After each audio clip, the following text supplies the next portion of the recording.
नमस्कार साथियों, जोहार, जय हिंद। मैं आज फिर आप लोगों के बीच आया हूं झारखंड के मुद्दे पर बात करने के लिए। तो साथियों, आज झारखंड में सबसे बड़ा सवाल है, क्या हमारा राज्य जानबूझकर पीछे रखा गया? हम सभी जानते हैं साथियों, साल 2000 जब वो 3 राज्य बने थे, झारखंड, दूसरा छत्तीसगढ़ और तीसरा उत्तराखंड। 25 साल बाद ये सवाल है, सबसे आगे ये कैसे निकल गए, लेकिन आज झारखंड सबसे पीछे क्यों रह गया? तो सच नंबर 1, हकीकत नंबर 1 जानिए कि संसाधन सबसे ज्यादा किसके पास?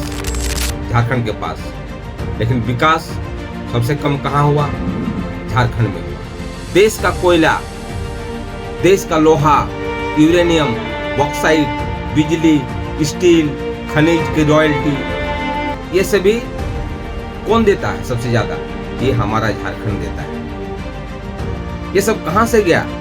सब झारखंड से गया। लेकिन फैक्ट्री कहां गया? बाहर चला गया। नौकरी कहां चला गया? बाहर चला गया। पैसा कहां गया? बाहर चला गया। अब सवाल ये है कि क्या झारखंड सिर्फ कच्चा माल की कॉलोनी बनकर रह गया?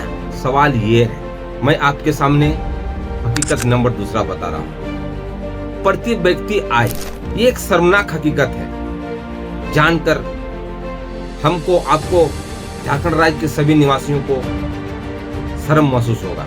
उत्तराखंड और छत्तीसगढ़, जो कि हमारे साथ झारखंड के साथ बना था, आज वहां प्रति व्यक्ति आय हमारे झारखंड से 1.5 से 2 गुना ज्यादा है।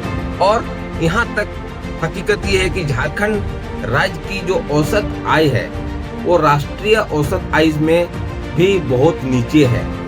ये बहुत शर्म की बात है साहब। अब सवाल ये है कि खनिज बेचकर अमीर कौन हुआ? खनिज बेचकर अमीर कौन हुआ? झारखंड हुआ या दिल्ली हुआ या मुंबई हुआ? इसका जवाब कौन देगा? सच नंबर 3 मैं बताने जा रहा हूं कि उद्योग नीति की विफलता। झारखंड में जो उद्योग नीतियां बनी वो पूरी की पूरी ध्वस्त हो गई, विफल हो गई। आपके साथ छत्तीसगढ़ बना। छत्तीसगढ़ ने क्या किया? आप देखोगे कि बड़े बड़े स्टील के प्लांट लगाए, बड़े बड़े पावर प्लांट को डेवलप किया, लोकल रोजगार को विकसित किया। वहीं दूसरी ओर उत्तराखंड ने फार्मा इंडस्ट्री को डेवलप किया, फैक्ट्रीज अनेकों लगाए, पर्यटन टूरिज्म को बढ़ा दिया। लेकिन झारखंड ने क्या किया? सिर्फ और सिर्फ एक ही चीज किया, फाइल को आगे और पीछे, आगे और पीछे। कमीशन सिस्टम को बढ़ाया, नीति बदली, सरकारें बदली, लेकिन अंततः यहाँ की जनता ठगी गई। अब सवाल ये है कि क्या झारखंड में उद्योग जानबूझकर पनपने नहीं दिया गया?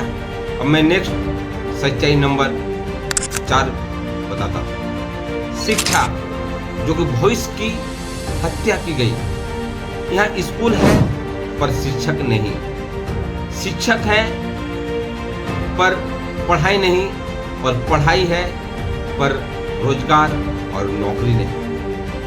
सबसे ज्यादा पूरे राष्ट्र में अगर बच्चे का ड्रॉप आउट की संख्या है तो आपके राज्य झारखंड में है। तकनीकी शिक्षा अगर सबसे ज्यादा कमजोर है तो आपके राज्य झारखंड में है।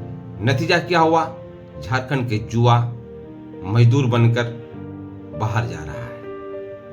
अब सब सच्चाई नंबर 5, यहाँ का स्वास्थ्य व्यवस्था, इलाज या इंतजार।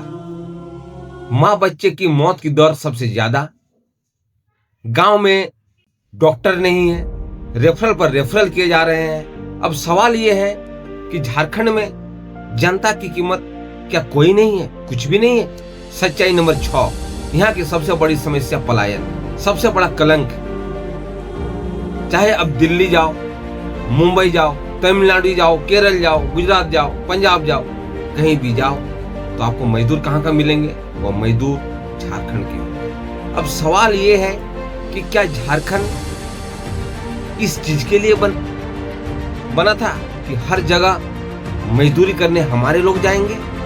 क्या हमारे लोगों ने बलिदान देकर झारखंड इसलिए बनाया था कि हमारे लोग बाहर जाके जिए? सच्चाई नंबर 7, यहाँ की असली बीमारी क्या है? यहाँ की असली बीमारी है नेतृत्व और नियत।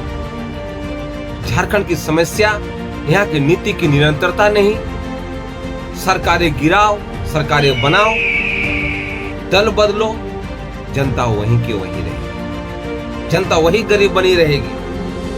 सीधा सवाल है, क्या झारखंड में सरकार बने?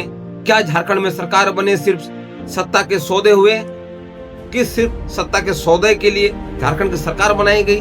झारखंड गरीब नहीं है, झारखंड को गरीब रखा गया ताकि खनिज सस्ता मिले, मजदूरों को मजबूर किया जाए और नेता मलाई खाते रहे। अब क्या चाहिए?